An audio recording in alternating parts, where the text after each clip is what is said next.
ప్రభునందు ప్రేమేంటి వాళ్ళారా, దేవునామమున అందరికీ వందనాలు చెల్లిస్తున్నానండి. మరి పోయిన వారం నేను మెసేజ్ ఇవ్వలేకపోయాను. నా సొంత రెండవ అన్న ప్రభునందు నిద్రించడం బట్టి కొన్ని బిజీగా ఉండడం వల్ల కొన్ని విషయాలలో నేను ఈ వాక్యం మీతో పంచుకోలేకపోయాను. క్షమించవలసిందిగా కోరుచున్నాను. సరే, ఈరోజు వాక్య పఠనానికి యాకోబు పత్రిక 4వ అధ్యాయము 13, 14, 15, 16 వచనాలు చదువుకుందామండి. యాకోబు పత్రిక 4వ అధ్యాయము 13 నుంచి 16 వచనాలు చదువుతున్నాను. నేనైనను రేపైనను ఒకానొక పట్టణమునకు వెళ్ళి అక్కడ 1 సంవత్సరం ఉండి వ్యాపారము చేసి లాభము సంపాదింతము రండని చెప్పుకుని వారలారా, రేపేమి సంభవించునో మీకు తెలియదు. మీ జీవం ఏపాటిది? మీరు కొంతసేపు కనబడి అంతలో మాయమైపోవు ఆవిరి వంటి వారే. కనుక ప్రభువు చిత్తమైతే మనము బ్రతికి ఉండి ఇది అది చేతమని చెప్పుకొనవలెను. ఇప్పుడైతే మీరు మీ డంబముల యందు అతిశయపడుచున్నారు. ఇట్టి అతిశయమంతా చెడ్డది. కాబట్టి మేలైనది నెరిగి అలాగూ చేయని వానికి పాపము కలుగును. ప్రార్థించుకుందామండి. పరిశుద్ధము దయగల తండ్రి, మహోన్నతుడా, ఇదిగోనైనా ఈ వాక్యము నీదినైనా. ఈ వాక్యాన్ని మేము ధ్యానం చేస్తుండగా దయగల తండ్రి, వాక్యం విత్తబోచున్న నన్ను తండ్రి నీ సిలువ చాటును మరుగుపరచి వాక్యాన్ని తండ్రి వింటున్న ప్రతి బిడ్డను తండ్రి వాక్యము ద్వారా తండ్రి ప్రతి ఒక్కరి జీవితంలో దయగల ప్రభా ఒక దిద్దుబాటును, ఒక హెచ్చరికను దయచేయమని, వాక్యం ద్వారా ప్రతి బిడ్డ మేలు పొందుటకు సహాయం దయచేయమని, ఆదరింపబడుటకు సహాయం దయచేయమని యేసు ప్రభు నామమున ప్రార్థించి వేడుకొనుచున్నాను తండ్రి. ఆమేన్. ప్రభునందు ప్రేమటి వారలారా, క్రొత్త నిబంధనలో 27 పుస్తకములు కలవు. ఆ 27 పుస్తకములలో 21 పుస్తకాలు పత్రికలే. 27 బుక్స్లో 21 ఆర్ ఎపిజల్స్ ఓన్లీ. ఎపిజల్స్ అంటారు. పత్రిక ఇంగ్లీష్లో ఎపిజల్, లేకపోతే లెటర్. అనగా 21 పత్రికలు ఉన్నాయి, లెటర్స్ ఉన్నాయి. ఆ 21 పత్రికలలో దాదాపు హెబ్రీయులు రాసిన పత్రికను కూడా కలుపుకుంటే పౌలు భక్తుడు 14 పత్రికలు రాశాడు. ఎన్ని పత్రికలండి? 14 పత్రికలు హెబ్రీయులు రాసిన పత్రికను కలుపుకుంటే. తర్వాత యోహాను భక్తుడు 3 పత్రికలు రాశాడు. పేతురు 2 పత్రికలు రాశాడు. యాకోబు 1 పత్రిక, యూదా 1 పత్రిక. మొత్తము 21 పత్రికలు ఇందులో రాసి గ్రంథస్థం చేయబడ్డాయి. ప్రభునందు ప్రేమటి వాళ్ళారా, ఈ యాకోబు పత్రిక ఎవరు? ఇతను మన ప్రభు అయిన యేసు క్రీస్తు యొక్క తమ్ముడు. ఈయన యేసు ప్రభు యొక్క తమ్ముడు అంటుంటే మీలో ఒక కలవరం రావచ్చు, ఏంటిది అని. మరియమ్మకు పరిశుద్ధాత్మ వలన యేసు ప్రభు జన్మించిన తర్వాత ఆయన తర్వాత కలిగినటువంటి వారు 4 తమ్ముళ్ళు ఉన్నారు. దాని తర్వాత కొద్దిమంది చెల్లెళ్ళు ఉన్నారు. మనం గమనిద్దాము. వాక్యము మత్తయి సువార్త గమనిద్దాము. మత్తయి సువార్త 13వ అధ్యాయము 54వ వచనం నుంచి చదువుతున్నాను. మత్తయి సువార్త 13వ అధ్యాయము 54వ వచనం నుంచి చదువుతున్నాను. అందువలన వారు ఆశ్చర్యపడి, ఈ జ్ఞానమును ఈ అద్భుతములను ఇతనికి ఎక్కడి నుండి వచ్చినవి? ఇది గమనించాలండి. ఇతడు వడ్లవాని కుమారుడు కాడా? ఇతని తల్లి పేరు మరియ కాదా? యాకోబు, యేసేపు, సీమోను, యూదా అనువారు ఇతని సహోదరులు కారా? ఇతని అక్క చెల్లెండ్రు మనతోనే ఉన్నారు కారా. ఎంతమంది అండి? 4 చదివాను. ఎవరెవరు? మొట్టమొదట యాకోబు, తర్వాత యేసేపు, సీమోను, యూదా. అనగా యేసు ప్రభు పరిశుద్ధాత్మ ద్వారా జన్మను ఇచ్చిన తర్వాత మరియమ్మకు 4 పుట్టారు. ఎవరెవరు? యాకోబు, యేసేపు, యూదా, ఇంకొకరు అండి సీమోన్. ఈ 4 పుట్టడమే కాకుండా కొద్దిమంది ఆడపిల్లలు కూడా పుట్టారు. ఈ యాకోబే ఈ పత్రికను రాశాడు. అనగా ఈ 4 పెద్దవాడైనటువంటి యాకోబు ఈ పత్రిక రాశాడు. కానీ ఒకటి మనం గమనించాలి, యేసు ప్రభు ఈ లోకములో ఉన్నంతకాలము ఆయన తమ్ముళ్ళు 4 యేసు ప్రభునందు విశ్వాసమే ఉంచలేదు. యేసు ప్రభును తిరస్కరిస్తూ వచ్చారు. ఒకసారి గమనిద్దామా? యోహాను సువార్త 7వ అధ్యాయము 5వ వచనం నేను చదువుతున్నాను. యోహాను సువార్త 7వ అధ్యాయము 5వ వచనం నేను చదువుతున్నాను. ఆయన సహోదరులైనను ఆయన యందు విశ్వాసముంచలేదు. ఎవరు? యేసు ప్రభు యొక్క సహోదరులు యేసు ప్రభునందు విశ్వాసముంచలేదు. ఆయన యూదా దేశము నుంచి గలిలయ దేశమునకు వచ్చి ఉండగా అక్కడ ఉన్నటువంటి సహోదరులు యేసు ప్రభువును చూచి, అయ్యా యేసు, నువ్వు వెళ్ళి నీ గలిలయలో అనగా అక్కడ ఉన్నటువంటి నీ యొక్క శిష్యుల దగ్గర పోయి మహత్కార్యములు చేసుకో, మా దగ్గర కాదు అని చెప్పడం కూడా జరిగింది. అందుకని ఈ యొక్క 5వ వచనములో ఎంతో స్పష్టంగా రాసి గ్రంథస్థం చేయబడిందనగా, ఆయన సహోదరులైనను ఆయన యందు విశ్వాసముంచలేదు. యేసు ప్రభు మరణించి సిలువలో ఉన్నప్పుడు కూడా 4 సహోదరులు విశ్వాసమే ఉంచలేదు. కానీ యేసు ప్రభు మరణించి సమాధి చేయబడి పునరుద్ధాన శక్తులను పునరుద్ధానుడైనప్పుడు యేసు ప్రభువు ఆయన తన తమ్ముడైన యాకోబుకు కనబడ్డాడండి. యాకోబు గుండెలు పగిలిపోయినాయి, అసలు తిరస్కరిస్తూ వచ్చినప్పుడు సిలువ వేసినప్పుడు కూడా పోనీ సిలువ వేసేశారు అని అనుకున్నటువంటి 4 సహోదరులలో యాకోబు సహోదరునికి అది ఎక్కడ ప్రత్యక్షమైనాడో రాయబడలేదు, కానీ యాకోబుకు ప్రత్యక్షమయ్యాడు అని రాయబడింది. అప్పుడు ఆయన హృదయం బద్దలైపోయింది. అసలు ఈయన ప్రభువే, నేను ఇంతవరకు తిరస్కరించాను ఈయనని, యేసు ప్రభునని ఆయన హృదయం పగిలిపోయిందండి. ఒకసారి వాక్యం గమనిద్దామా? 1 కొరింథీయులకు రాసినటువంటి పత్రిక అపోస్తలుడైన పౌలు 1 కొరింథీయులకు రాసిన పత్రిక 15వ అధ్యాయము 7వ వచనం నేను చదువుతున్నాను. అపోస్తలుడైన పౌలు 15వ అధ్యాయము 7వ వచనం చదువుతున్నాను. తర్వాత ఆయన యాకోబుకును అటు తర్వాత అపోస్తలులకు అందరికీ కనబడను. ఎవరు కనబడ్డా అండి? యాకోబుకును అనగా తన సొంత సహోదరునికి కనబడ్డాడు. విశ్వాసం ఉంచకుండా ఉండినారు. ఎవరు? యేసు. అరే పో, ఆయన ఏందో ప్రభు అంట, దేవుని కుమారుడు అంట, తిరస్కరిస్తూ వచ్చారు.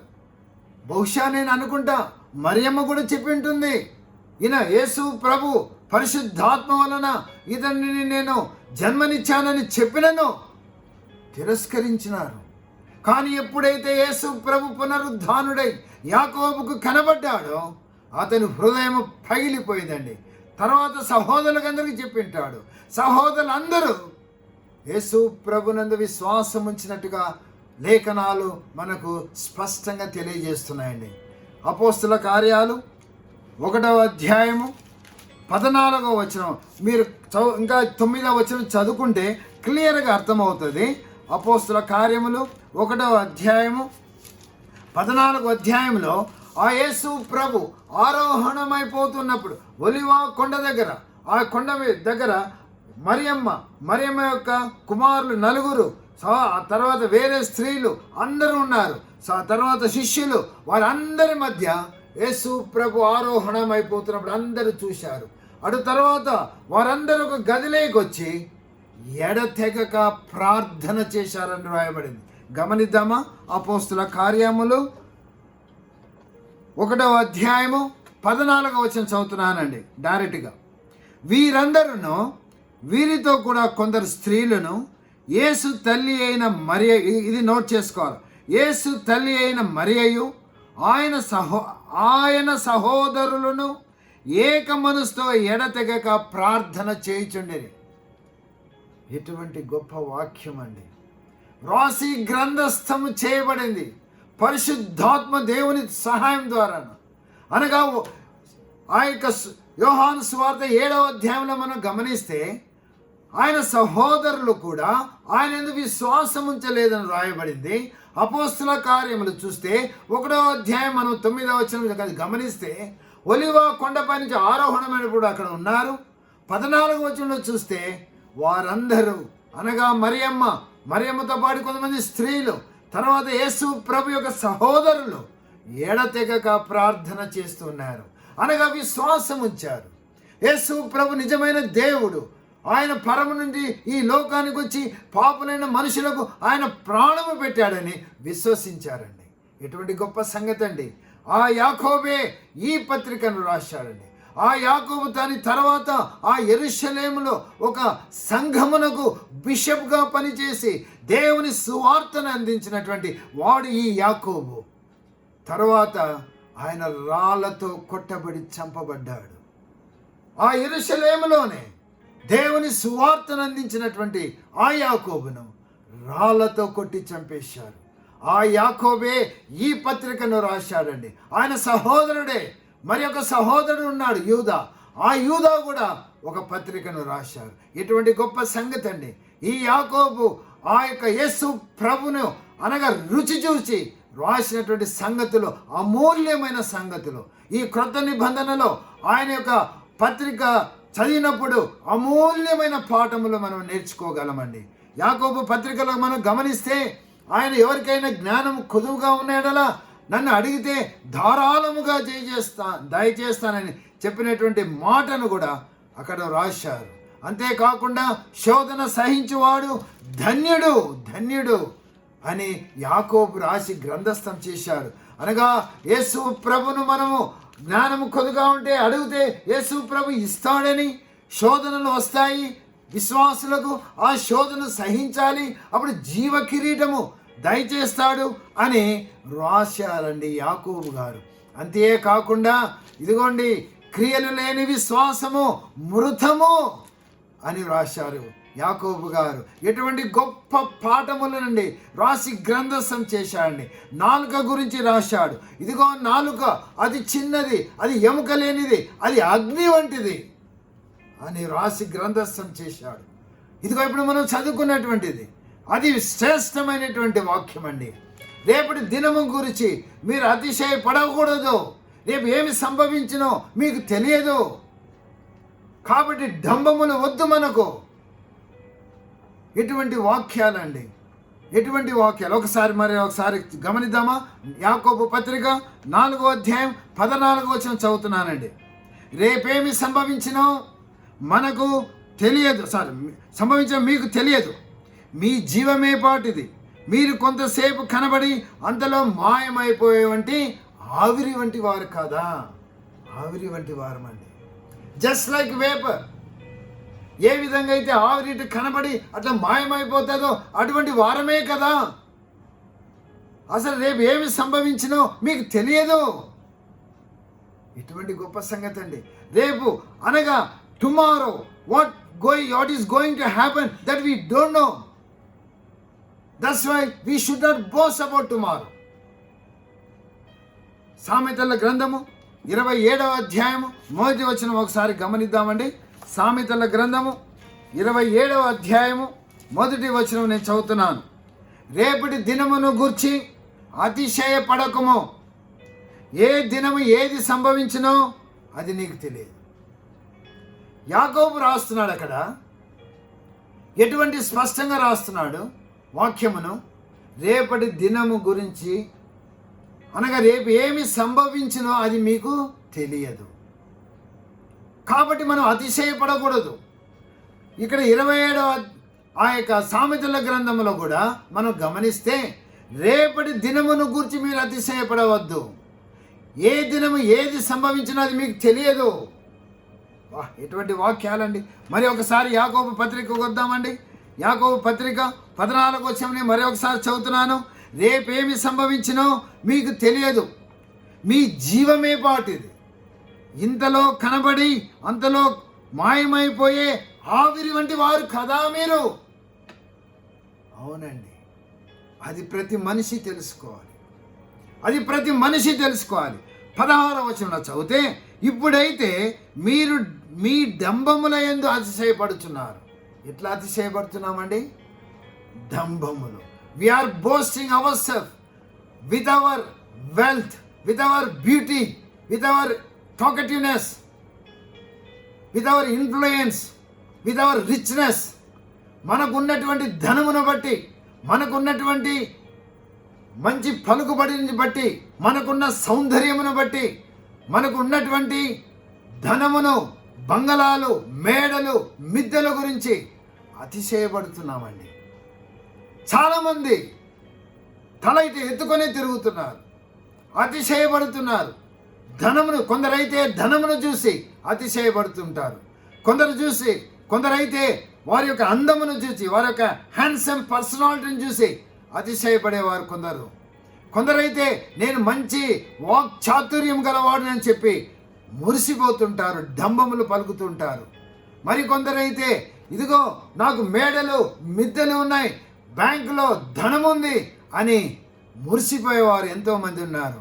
అంతేకాకుండా రకరకాలుగా ఇదిగో నాకు ఎక్కువ చదువు ఉంది, నేను ఎక్కువ మంచి ఉద్యోగం చేస్తున్నాను అని రకరకాలుగా మనుషులు అతిశయపడుతున్నారండి, అతిశయపడుతున్నారు. అందుకనే దేవుని యొక్క వాక్యం, do not boast about tomorrow, the day what it brings forth that we do not know. మనం ఎప్పటికీ అతిశయపడకూడదండి. రేపేమి సంభవించినో అది మీకు తెలియదు, మీ జీవమే పాటిది. అది ఒక ఆవిరి వంటిది, ఇంతలో కనబడి అంతలో మాయమైపోయే వంటిది. ఎందుకు? దేవుని చిత్తమైతే బ్రతికి ఉంటే ఇదిగో ఇది చేస్తాం, అది చేస్తామని చెప్పుకోవాలి. It is only because of the grace of God అని చెప్పాలి. దేవుని కృప వల్లనే ఇదిగో నేను ధనవంతునిగా ఉన్నాను, దేవుని కృప వల్లనే ఇదిగో నాకు మంచి వాక్ చాతుర్యం దేవుడు ఇచ్చాడు, దేవుని యొక్క కృప వల్లనే ఇదిగో నేను మంచిగా పాటలు పాడుటకు దేవుడు నాకు స్వరాన్ని ఇచ్చాడు, ఇదిగో దేవుడు నాకు ఇంత మంచి ధనాన్ని, మంచి శాలరీస్ను నాకు ఇచ్చాడు, మంచి ఉద్యోగమును ఇచ్చాడు అని దేవునిని ముందు నువ్వు పెట్టుకోవాలి. దేవుని నువ్వు ముందు పెట్టుకోకుండా దేవుడే నాకు ఇచ్చినటువంటి యొక్క ధనమును బట్టి నేను అతిశయించుతున్నానా అని ఒకసారి నువ్వు ప్రశ్న వేసుకో. దేవుడిచ్చినటువంటి ధనమును బట్టి నువ్వు అతిశయపడుతుంటే, అయ్యో ఇది దేవుడిచ్చాడు కదా, దేవునికి మొట్టమొదటి కృతజ్ఞతాస్తుతులు చెల్లించాలి కదా, కానీ నేను అతిశయపడకూడదు కదా అని ఎప్పుడైనా అనుకున్నావా? ఒకవేళ దేవుడు నీకు మంచి వాక్చాతుర్యమే ఇచ్చాడు అనుకో, ఈ వాక్చాతుర్యం దేవుడు నాకు ఇచ్చాడు కదా కాబట్టి నువ్వు దేవుని ఘనపరిచావా, కానీ నువ్వు ఘనపరుచుకుంటున్నావా? అందుకనే దేవుని వాక్యం అనేది కదా, one who exalts himself will be humbled, one who humbled himself will be exalted. తను అతిశయించుకున్నవాడు తగ్గింపబడును, తను తగ్గించుకునేవాడు హెచ్చింపబడును. కాబట్టి మనం దేవుని యొక్క వాక్యమును బట్టి ఎటువంటి స్థితిలో ఉన్నప్పటికీ కూడా, ప్రభువా ఇది నీ కృపే, ఇది నీ కృప వల్లనే నేను ఈ విధంగా ఉన్నానని అనాలండి. పరిశుద్ధ గ్రంథము నుండి 2 ఎగ్జాంపుల్స్ మీ ముందుకు తీసుకొని వస్తాను. ఇద్దరు వ్యక్తులను మీ ముందుకు తీసుకొని వస్తాను. దాని తర్వాత ఈ ప్రపంచంలో ఎవరైతే దేవుని ప్రక్కన పెట్టి, దేవుని యొక్క కృపను ప్రక్కన పెట్టి వారు అతిశయించుకున్నారో, వారు ఏ విధంగా నాశనం అయిపోయారో నేను మీ ముందుకు తీసుకురావాలని ఆశపడుతున్నాను. మొట్టమొదటిగా పరిశుద్ధ గ్రంథంలో ఉండి 2 వ్యక్తులను మీ మధ్యకు నేను తీసుకురావాలని ఆశపడుతున్నానండి. సరే, దానియేలు గ్రంథంకి వెళ్దాం పదండి. దానియేలు గ్రంథము 4వ అధ్యాయము, దానియేలు గ్రంథము 4వ అధ్యాయము 29వ వచనం. ఎవరైనా బైబిల్స్ ఉంటే తెరవండి, చూడండి. దానియేలు గ్రంథము 4వ అధ్యాయము 29వ వచనం నుంచి నేను చదువుతున్నాను. 12 నెలలు గడిచిన పిమ్మట అతడు తన రాజధాని యగు బబులోని నగరమునందు సంచరించుచుండగా రాజు బబులోనును, ఈ మహా విశాల పట్టణము నా బలాధికారమును నా ప్రభావ ఘనతను కనపరచుటకై నా రాజధాని నగరముగా నేను కట్టించినది కదా అని తనలో తాననుకొనెను. రాజు నోట ఈ మాట ఉండగా ఆకాశము నుండి ఒక శబ్దము వచ్చెను. ఏదనగా, రాజుకు నెబుకద్నెజరు, ఇదే నీకు ప్రకటన, నీ రాజ్యము నీ యొద్ద నుండి తొలగిపోయెను. ప్రభునందు ప్రేమేంటి వాళ్ళారా, ఈ నెబుకద్నెజర్ గురించి చాలామంది మాట్లాడుతూ ఉంటారు సేవకులు. నెబుకద్నెజర్ను ఈ 4వ అధ్యాయంలో గమనిస్తే దేవుడు నెబుకద్నెజర్కు బలాన్ని ఇచ్చాడు, ప్రభావాన్ని ఇచ్చాడు, శక్తిని ఇచ్చాడు, మంచి ఫేమ్ ఇచ్చాడు. ఏ రాజ్యం మీదకి యుద్ధం పోయినా గెలిచేటువంటి ఆ యొక్క నైపుణ్యతను ఇచ్చాడు. కానీ నెబుకద్నెజరు చెడిపోయాడు. ఈ ప్రభావము, ఈ అధికారము, ఇవన్నీ నాకు దేవుడు అనుగ్రహించాడు కదా అని దేవుని ఘనపరచడం మానేసి తను హెచ్చించుకున్నాడు. అందుకనే అడవిలోకి తరమబడ్డాడు నెబుకద్నెజరు. ఈ నెబుకద్నెజరు చెప్తున్నటువంటి మాటలు ఒకసారి మనం గమనిద్దామా? 9వ వచనము గమనిద్దామా? 29వ వచనము. 12 నెలలు గడిచిన పిమ్మట అని ఉందండి. అనగా దానియేలు నెబుకద్నెజరుకు కల వస్తే ఆ కల భావము చెప్పి, ఇదిగో నెబుకద్నెజరు, నువ్వే అయ్యా ఆ చెట్టు, నువ్వు తరమబడతావు, నువ్వు అడవిలోకి వెళ్తావు, 7 కాలాల్లో పడుతుంది నీకు మరలా మానవ బుద్ధి రావాలంటే. దేవుడు మానవుల రాజ్యము మీద అధికారి అయి ఉండి తానెవరిని అధికారిగా నియమించినో ఆయనే ఉంటాడు అని నువ్వు తెలుసుకునే వరకు 7 కాలములు పట్టును, నువ్వు మంచుకు తడుస్తావు, తర్వాత అనగా మనుషుల ద్వారా తరమబడతావు అని చెప్పినప్పుడు దేవుడు సంవత్సరం టైం ఇచ్చాడు. ఒకవేళ మారుతాడేమో 12 నెలలు టైం ఇచ్చాడు. మారలేదు. మారకుండా తను గర్వంగా ఏమి చెబుతున్నాడో ఒకసారి గమనిద్దామా? 29వ వచనం. 12 నెలలు గడిచిన పిమ్మట అతడు తన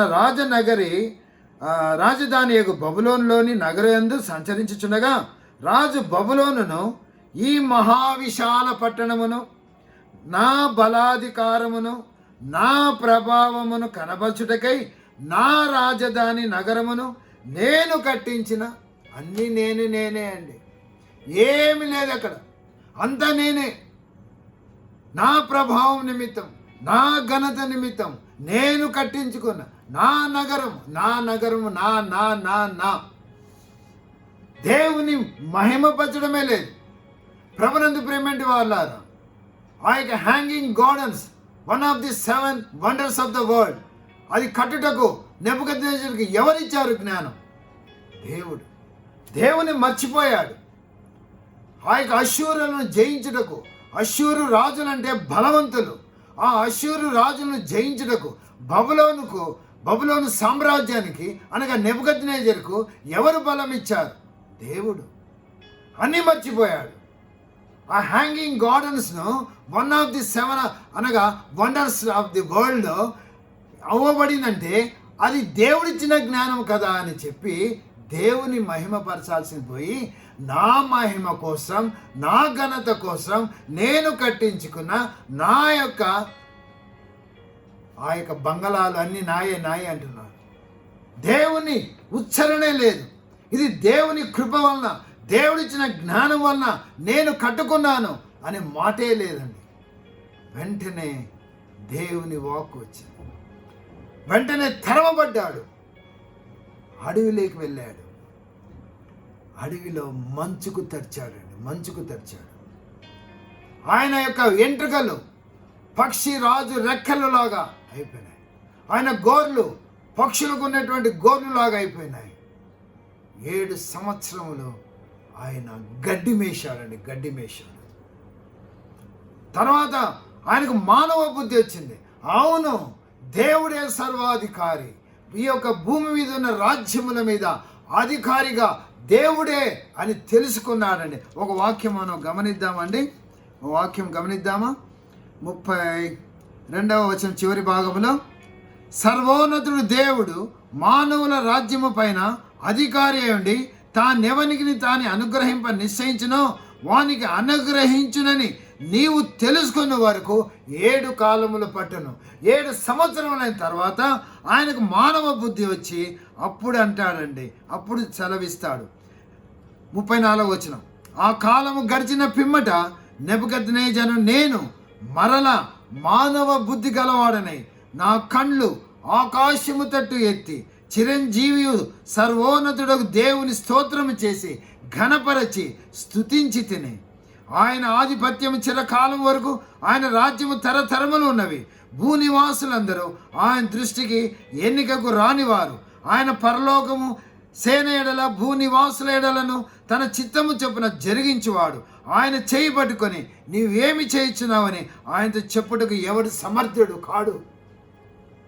తెలుసుకున్నాడు నెబుకద్నెజరు. 7 సంవత్సరముల తర్వాత నెబుకద్నెజరు తెలుసుకున్నాడు. ఆయన కృపను బట్టి, ఆయన భూరాజ్యముల మీద ఆయన అధికారి అయ్యండి. ఎవరికి ఆ యొక్క అధికారం ఇస్తాడో ఆయనే ఇస్తాడు అని తెలుసుకున్నాడండి. ప్రభునందు ప్రేమేంటి వాళ్ళారా, మరి ఒక గొప్ప పాఠము మనం నేర్చుకున్నాం కదా. నెబుకద్నెజరు మొట్టమొదట గర్వించాడు. ఆయన గర్వానికి ప్రతిఫలం తరమబడ్డాడు. ఆ యొక్క గడ్డి మేశాడు, ఆ మంచుకు తెరిచాడు. కానీ మానవ బుద్ధి వచ్చింది. కాబట్టి we should not boast of our self. మనం అతిశయపడకూడదు. ఒకవేళ నీకు మంచి ఉద్యోగం ఉందా, దేవుడిచ్చింది, మంచి శాలరీ ఉందా, దాన్ని బట్టి గర్విస్తున్నావా? ఒకవేళ నీకు అందమును బట్టి నువ్వు గర్విస్తున్నావా? ఒకవేళ నీకు మేడలు మిద్దెలు ఉన్నాయని గర్విస్తున్నావా? ఒకవేళ నీకు బ్యాంక్ బ్యాలెన్స్ బాగుందని గర్విస్తున్నావా? దేనిని బట్టి గర్విస్తున్నావమ్మా? జాగ్రత్త. నీకు ఆ ధనమును, ఆ ఉద్యోగమును, ఆ మేడలు మిద్దెలు, అన్ని కార్లు బంగళా ఎవరిచ్చారు? దేవుడు. ఆ దేవుని కనపరచు. ఆ దేవుని కృప వల్లనే ఇవన్నీ నాకు కలిగినాయని చెప్పి దేవుని వాక్యము ప్రకారముగా నువ్వు జీవించు. అప్పుడు నేను దేవుడు దీవిస్తాడు. సరే, 2వ సంఘటన గమనిద్దామండి. లూకా సువార్త 12వ అధ్యాయము 16వ వచనం చదువుతున్నాను. లూకా సువార్త 12వ అధ్యాయము 16వ వచనం చదువుతున్నాను. మరియు ఆయన వారితో ఈ ఉపమానము చెప్పెను. ఒక ధనవంతుని భూమి సమృద్ధిగా పండెను. అప్పుడు అతడు, నా పంట సమకూర్చుకొనుటకు నాకు స్థలము చాలదు కనుక నేనేమి చేతునని తనలో తాను ఆలోచించుకొని, నేను ఇలాగు చేతును, నా కొట్లు విప్పి వాటికంటే గొప్ప వాటిని కట్టించి అందులో నా ధాన్యమంతటిని, నా ఆస్తిని సమకూర్చుకొని, నా ప్రాణమా అనేక సంవత్సరములకు విస్తారమైన ఆస్తి నీకు సమకూర్చబడినది, సుఖించము, తినుము, త్రాగుము, సంతోషించమని చెప్పుకొందుననుకొనెను. అయితే దేవుడు, వెరివాడా, ఈ రాత్రి నీ ప్రాణమును అడుగుచున్నాను, నీవు సిద్ధపరిచినది ఎవనివి అగుదునని అతనితో చెప్పాడు. ఎటువంటి మాట అండి! ధనవంతుని భూమి సమృద్ధిగా పండిందండి. దేవుని స్తుతించాలనా? స్తుతించలేదు. అయ్యో బాగా పండింది కదా పంట, ఏమి చేయాలా? పాత కొట్లన్నీ తీసేద్దాం. కొత్త కొట్లు బాగా కట్టించాడు. ధనాన్ని అనగా ధాన్యాన్ని అంతా అందులో కొట్లల్లో పెట్టాడు. తర్వాత ప్రాణముతో చెబుతున్నాడు, ప్రాణమా సుఖించు, తిను, తాగు, ఎంజాయ్ చేయి. దేవుని పక్కన పెట్టేశాడు. ఎటువంటి అసలు ఆ మాటలు వింటుంటే ఎంత భయంకరంగా ఉన్నాయండి. అయ్యో, ఈ భూమి ఇంత శ్రేష్టమైన పంటను దేవుడిచ్చాడే, దేవునికి వందనాలు ప్రభువా, నీ కృపను బట్టియే, ఇదిగోనే నీ ఆశీర్వాదమును బట్టియే ఇంతగా మంచి పంట పండింది నాయన అని చెప్పవలసినది పోయి ప్రాణముతో చెప్పుకుంటున్నాడు, తిను, తాగు, సుఖించు అని. అప్పుడు దేవుడు అడిగాడు, ఈరోజు నీ ప్రాణమును అడుగుతున్నాను, నువ్వు సంపాదించిందంతా ఎవరు తేగుతుంది? అయిపోయి ప్రాణం తీసుకున్నాడు దేవుడు. ఆయన సంపాదించిందంతా ఎవరికండి? ఎవరికి పోయింది? ప్రభునందు ప్రేమేంటి వాళ్ళారా, do not boast about tomorrow. రేపటి దినం గురించి అతిశయపడవద్దు. రేపేమి సంభవిస్తుందో నీకు తెలియదు. నీ జీవం ఏపాటిది? ఇంతలో కనబడి అంతలో మాయమైపోయే ఆవిరి వంటి వారు కాదా మీరు అన్నాడు దేవుడు. అవునండి, మనం ఒక ఆవిరి వంటి వారు. కాబట్టి మనము ప్రభువా నీ కృపే, నీ ఆశీర్వాదం వల్లనే ఇదిగో నేను ఈ విధంగా ఉన్నాను అనాలనా? అనలేదే. ఈ ధనవంతుడు భూమి సమృద్ధిగా పండినప్పుడు దేవుని యొక్క ఆశీర్వాదం వలన ఈ భూమి పండింది అని దేవుని స్తుతించాల్సింది పోయి తన ప్రాణముతో చెప్పుకుంటున్నాడు, తిను, తాగు, సుఖించని. ఎటువంటి ఘోరమైనటువంటి ఆ యొక్క ఫలితాన్ని అనుభవించాడండి ఆ యొక్క ధనవంతుడు. కాబట్టి ప్రభునందు ప్రేమేంటి వాళ్ళారా, అమ్మా నీకు ధనం ఎక్కువ ఉందా? నీకు మేడల మిద్దెలు ఉన్నాయా? నీకు మంచి అందంగా నువ్వు రూపింపబడి ఉన్నావా దేవుని చేత? అంతేకాకుండా నీకు మేడలు మిద్దెలు అన్నీ ఉన్నాయా? నీకు మంచి వాక్చాతుర్యం ఉందా? అన్నిటిని బట్టి నువ్వు దేవుని స్తుతించు, దేవుని వాక్యానుసారంగా నువ్వు నీ జీవితాన్ని కొనసాగించు. అప్పుడు దేవుడు నిన్ను ఆశీర్వదిస్తాడు. కానీ ప్రభునందు ప్రేమేంటి వాళ్ళారా, కొన్ని సంఘటనలు మీ ముందుకు నేను యాక్చువల్గా జరిగిన సంఘటనలు తీసుకొస్తున్నాను. వారు కూడా దేవుని మహిమపరచాల్సింది పోయి వారు గర్వంగా దేవుని ప్రక్కన పెట్టేశారు, దేవుని కృపను ప్రక్కన పెట్టేశారు, దేవుని యొక్క శక్తిని ప్రక్కన పెట్టేసి వారు అతిశయించుకున్నారు. ఆ కారణమును బట్టి వారు నాశనం అయిపోయారు. కొన్ని సంఘటనలు మీ ముందుకు నేను తీసుకొని వస్తానండి. మొట్టమొదటిగా మెర్లిన్ మొన్రాయ్. మనందరికీ తెలుసా ఆమె సంగతి. మెర్లిన్ మొన్రాయ్ అనే ఆమె ఆ యొక్క అమెరికా దేశంలో ఒక సినీ యాక్ట్రెస్. జేఎఫ్ కెనడీ అతను ఆమెను పెళ్లి చేసుకోవాలని కూడా అనుకున్నాడు. కానీ బిల్లీ గ్రామ్ గారు ఆమెకు ఫోన్ చేసి, అమ్మా నీతో ఒక 5 నిమిషాలు నేను మాట్లాడాలా, దేవుడు ఎందుకో నీతో మాట్లాడమన్నాడు అని చెబితే ఆ మెర్లిన్ మొన్రాయ్ ఏమని ప్రత్యుత్తరం ఇచ్చింది తెలుసా? I don't have time to talk to your God.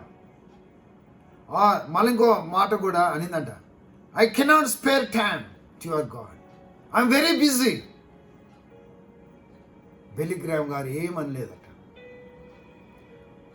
ఖచ్చితంగా చెప్పినటువంటి ఒక కొన్ని రోజుల్లో 8 రోజులలోనే ఎప్పుడైతే బిల్లీ గ్రామ్ గారు మెర్లిన్ మొన్రాయ్కి ఫోన్ చేసి, అమ్మా నీతో 5 నిమిషాలు దేవుడు మాట్లాడమంటున్నాడమ్మా, నేను నీతో మాట్లాడుతాను, కొంచెం టైం స్పేర్ చేయండి, I don't have time to spare to your God అన్నటువంటి ఆమె 8 రోజుల తర్వాత అర్ధరాత్రి 12:30కు స్లీపింగ్ పిల్స్ తీసుకొని, అనగా ఇయర్ కూడా చెప్తా చూడండి, ఇయర్ కూడా ఎప్పుడు ఆమె చనిపోయింది అని కూడా ఇయర్ కూడా చెప్తాను. August 4th midnight 12:30కి ఆమె చనిపోవడం జరిగింది. స్లీపింగ్ పిల్స్ వేసుకొని చనిపోయింది. కారణం ఏదో ఎవరికి తెలియదు. ఆమె గొప్ప సినీ యాక్ట్రెస్, కానీ ఆమె ఎందుకు చనిపోయింది ఎవరికి తెలియదు. స్లీపింగ్ పిల్స్ వేసుకునింది. అర్ధరాత్రి 12:30కు ఆమె చనిపోవడము జరిగింది. ఎటువంటి ఘోరమైన సంగతో అది మనము గమనించాలండి. కాబట్టి ప్రభునందు ప్రేమటి వాళ్ళారా, నువ్వు దేవుని ప్రక్కన పెట్టేసి నువ్వు ఏమి చేయలేవు. నువ్వు దేవుని యొక్క కృపను ప్రక్కన పెట్టేసి దేవుడు ఉన్నాడు, దేవుని వల్లనే నేను ఈ విధంగా ఉన్నాను, దేవుని కృప వల్లనే నేను ఈ విధంగా ఉన్నాను అని తెలుసుకోకుండా దేవుని నువ్వు ప్రక్కన పెట్టి నువ్వు హెచ్చించుకుంటే ఆ యొక్క ఫలితాన్ని అనుభవించక తప్పదు. ఆ మెర్లిన్ మొన్రాయ్ దేవుని తిరస్కరించింది. దేవుడు అంటే ఎవరు? వెళ్ళిపోండి, నాకు టైం లేదు, నీ దేవునితో మాట్లాడుకు నాకు టైం లేదు పో అన్న 8 రోజులకే స్లీపింగ్ పిల్స్ వేసుకొని చనిపోయింది. మరి ఒక సంఘటన, టైటానిక్ షిప్ అందరికీ తెలుసండి. టైటానిక్ షిప్ అసలు అది తెలియని వాడు ఎవరు లేరు ప్రపంచంలో. దాదాపు 1912 సంవత్సరమున దానిని నిర్మించాడు. అతని పేరు థామస్ ఆండ్రూ. ఎవరండి అతను? Thomas Andrew. థామస్ ఆండ్రూ అని అతను టైటానిక్ షిప్ తయారు చేసి ఆ యొక్క కెనడా దేశము మాంట్రియల్ అనే ప్రదేశంలో మాంట్రియల్ అనేటువంటి ఆ యొక్క సముద్ర తీరంలో ఆ యొక్క పట్టణ సముద్ర తీరంలో ఆ షిప్ను ఉంచి అట్లాంటిక్ సముద్రంలో దానిని తీసుకొని పోవడానికి సిద్ధముగా ఉన్నప్పుడు ఒక జర్నలిస్ట్ ఆయన అడిగాడు, ఎవరిని? థామస్ ఆండ్రూను. What you are thinking about this ship అన్నాడు. ఆయన అన్నాడు, ఇది ఎంతో పటిష్టంగా నేను తయారు చేశాను, ఇది చాలా పెద్ద షిప్, ఈ షిప్ను ఈవెన్ దేవుడు కూడా ముంచివేయలేడు సముద్రంలో, ఆ విధంగా నేను ఈ షిప్ను నిర్మించినానని డంబాలు చెప్పుకున్నాడు.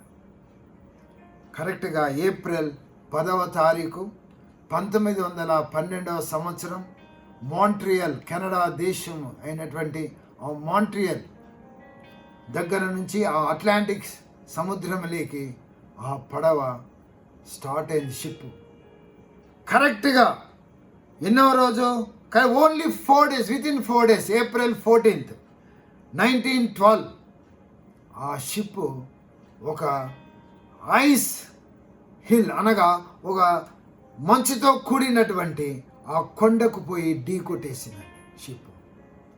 అదే రాత్రి 1512 మంది సజీవ జలమైపోయారు. 1512 మంది చనిపోయారు ఒకే రాత్రి.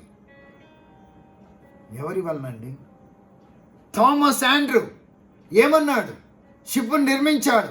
ఇదిగో దేవుడు ఇచ్చినట్టు జ్ఞానమును బట్టి నేను ఈ షిప్ను నిర్మించాను, ఇంత పెద్ద షిప్ను నిర్మించడకు దేవుడు నాకు జ్ఞానం ఇచ్చాడు అని అనవలసింది పోయి దేవుడు కూడా ఈ షిప్ను ముంచి వేయలేడు సముద్రంలో అని ఛాలెంజ్ చేస్తాడా?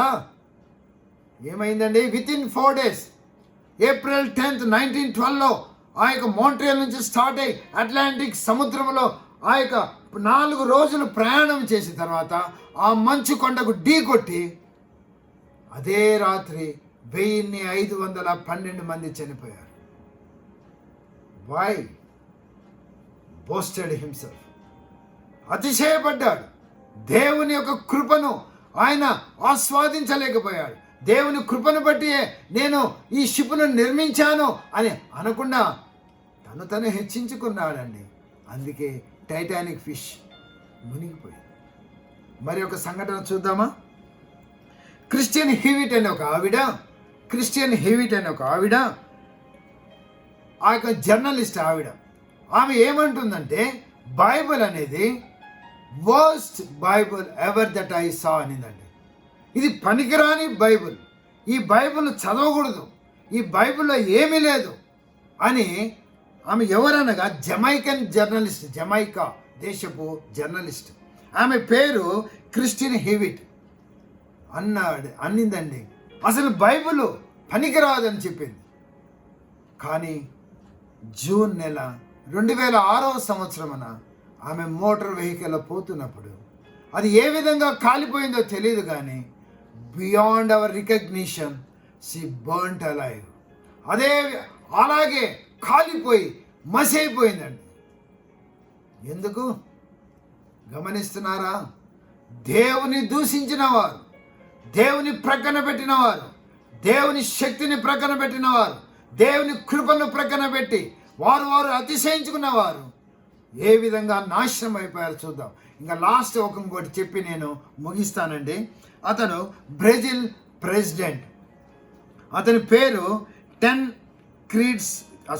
టెన్క్రీడో నీవిస్.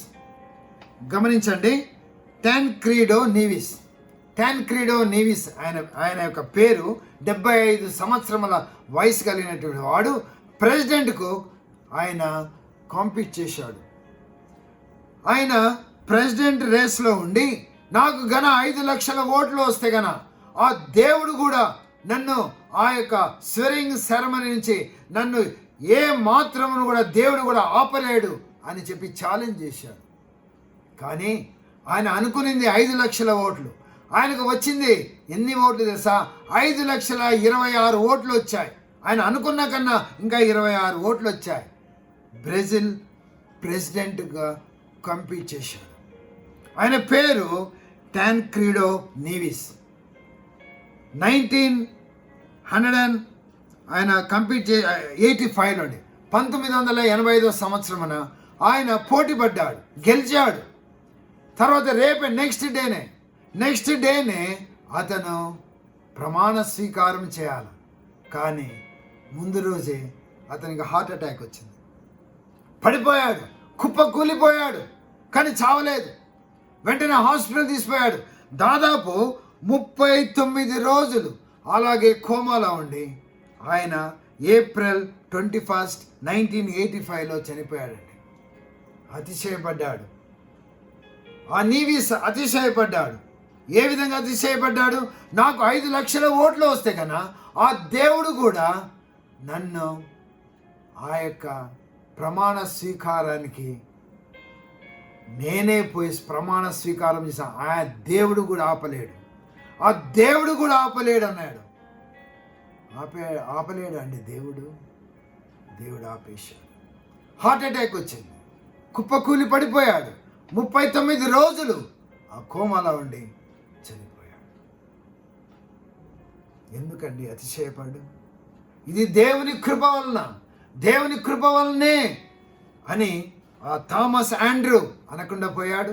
ఆ యొక్క టైటానిక్ ఆ షిప్ను తయారు చేసినప్పుడు ఈమె క్రిస్టియన్ హీవిట్ అనే ఆవిడ అసలు పరిశుద్ధ గ్రంథమే పనికిరాని గ్రంథం అని ఎంతో భయంకరంగా చనిపోయింది. ఆ మోటార్ బైక్లో పోతూ కాలిపోయి చనిపోయింది. ఈ మెర్లిన్ మోన్రాయ్ దేవునికి కొద్దిగా సమయం ఇవ్వు అని బిల్లీ గ్రామ్ ఫోన్ చేస్తే I don't have time to spare to your God అని స్లీపింగ్ పిల్స్ వేసుకొని చనిపోవడం జరిగింది. ఇన్ని సంఘటనలు మన కళ్ళ ఎదుట జరుగుతున్నప్పుడు ప్రియమైనటువంటి సోదరి, నువ్వు ఏ విధంగా ఉన్నావు? నీ స్థితి ఏ విధంగా ఉంది? దేని చూసి నువ్వు గర్వపడుతున్నావు? ఒకసారి నువ్వు అర్థం చేసుకో. నువ్వు అసలు ఏంటి నా పరిస్థితి అని నువ్వు జ్ఞాపకం చేసుకో ఒకసారి. This is only because of my God, this is only because of the grace of God అని నువ్వు అంటున్నావా? లేకపోతే నువ్వు అతిశయపడుతున్నావా? అమ్మా, ఎప్పుడు అతిశయపడవద్దు. అయ్యా, ఎప్పుడు అతిశయపడవద్దు. నీవు ఒక ఆవిరి వంటి వారు. ఆవిరి ఇంతలో కనబడే అంతలో మాయమైపోయే ఆవిరి వంటి వారు మనం కదా. కాబట్టి అతిశయం ఎందులో పడాలా అని దేవుడే చెబుతున్నాడు. ఎందులో అనగా మన ప్రభువు అయిన యేసు క్రీస్తులోనే మనం అతిశయపడాలి. ఒకసారి వాక్యం గమనిద్దామా? 1 కొరింథీయులకు రాసిన పత్రిక 10వ అధ్యాయము 17వ వచనం చదువుతానండి. 1 కొరింథీయులకు రాసిన పత్రిక 10వ అధ్యాయము 17వ వచనం చదువుతున్నాను. అతిశయించువాడు ప్రభువునందే అతిశయింపవలేను.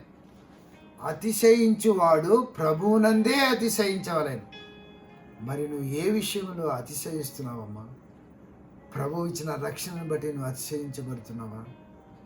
ప్రభు నీ కోసం, నా కోసం ఆ పరమును వీడి ఈ లోకానికి వచ్చి నీ పాపం కోసం, నా పాపం కోసం ఆ శిలువలో రక్తము చిందించి తన ప్రాణమును పెట్టాడే. దానిని బట్టి ఇదిగో నా ప్రభు నా కోసము ఆయన శిలువలో మరణించాడని దానిని బట్టి నువ్వు అతిశయించు. యేసు ప్రభు కృప వల్లనే నేను ఇదిగో నరకానికి పోవలసిన వాడిని, నేను నిత్యత్వములోకి నేను ప్రవేశించబోతున్నానని అతిశయించమ్మా.